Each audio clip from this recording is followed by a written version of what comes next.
कभी आपने सोचा है कि एक व्यक्ति के विचार पूरी दुनिया को हिला सकते हैं? एक ऐसा व्यक्ति जिसने आध्यात्म और भारतीय संस्कृति का संदेश पूरी दुनिया को दिया। एक ऐसा सन्यासी जिसने भारतीय युवाओं को आत्मविश्वास और कर्मयोग का पाठ पढ़ाया। जी हाँ, हम बात कर रहे हैं स्वामी विवेकानंद जी की, जिनकी शिक्षाएं आज भी करोड़ों लोगों को प्रेरित करती हैं। तो दोस्तों, आज हम आपको सुनाने जा रहे हैं स्वामी विवेकानंद जी की पूरी जीवन गाथा, उनका बचपन, शिक्षा, संघर्ष, आध्यात्मिक जीवन और उनके द्वारा दिया गया ऐतिहासिक भाषण, जिसने भारत को पूरी दुनिया में एक नई पहचान दी। तो इस वीडियो को अंत तक जरूर देखें, क्योंकि आज हम उनकी जीवनी नहीं बल्कि उनके जीवन से जुड़ी कुछ अनसुनी कहानियों को भी आपके साथ साझा करेंगे। स्वामी विवेकानंद जी का जन्म 12 जनवरी 1863 में हुआ था, कोलकाता में। उनके पिता का नाम विश्वनाथ दत्त था, जो एक प्रसिद्ध वकील थे। उनकी माता भुवनेश्वरी देवी एक विदुषी और धार्मिक महिला थी। विवेकानंद जी का असली नाम नरेंद्र नाथ दत्त था। कहते हैं कि नरेंद्र नाथ बचपन से ही बहुत तेजस्वी और जिज्ञासु प्रवृत्ति के थे। उनकी मां ने ही उन्हें रामायण और महाभारत की कहानियां सुनाकर उनके भीतर धर्म और संस्कृति की नींव डाली। नरेंद्र नाथ की बुद्धिमत्ता का अंदाजा इस बात से लगाया जा सकता है कि वे बचपन से ही तर्क वितर्क में माहिर थे। उनके सामने जो भी बात कही जाती थी, वे उस बात को तर्क की कसौटी पर कसते और उसके बाद मानते थे। उन्होंने कोलकाता प्रेसिडेंसी कॉलेज से पढ़ाई की और फिर स्कॉटिश चर्च कॉलेज से स्नातक की डिग्री प्राप्त की।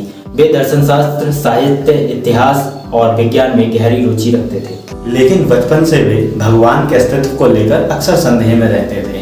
वे जिस भी संत महात्मा से मिलते थे, अक्सर उनसे सवाल पूछा करते थे, क्या आपने भगवान को देखा है? इसी सवाल ने उनको रामकृष्ण परमहंस तक पहुंचा दिया।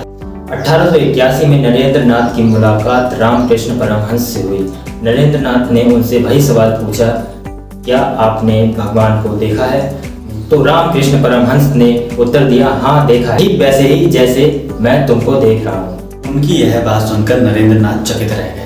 उन्होंने कई बार रामकृष्ण परमहंस की परीक्षा ली, परंतु हर बार यही अनुभव किया कि वे सच्चे संत हैं। इसके बाद वे रामकृष्ण परमहंस के शिष्य बन गए और अध्यात्म के मार्ग पर आगे बढ़े।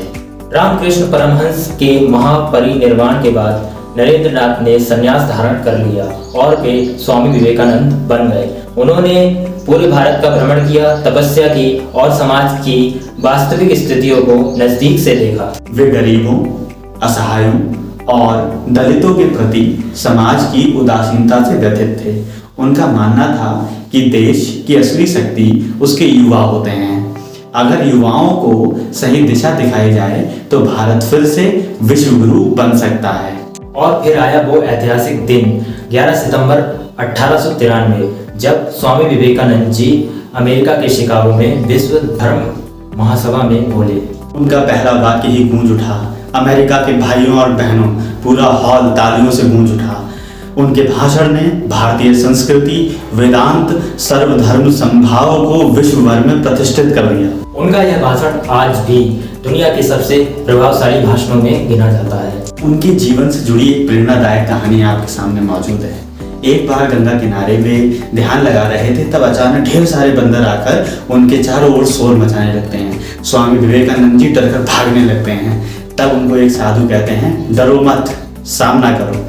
तब विवेकानंद जी एक जगह खड़े होकर उन बंदरों की ओर देखते हैं। बंदर सारे डर के भाग जाते हैं। इस घटना से स्वामी विवेकानंद जी ने सीखा, डरो मत, जीवन में जो भी समस्याएं आए उनका डटकर सामना करो। और यही शिक्षा उन्होंने युवाओं को भी दी। स्वामी विवेकानंद ने भारतीय संस्कृति और वेदांत के प्रचार प्रसार में अपना पूरा जीवन समर्पित कर दिया।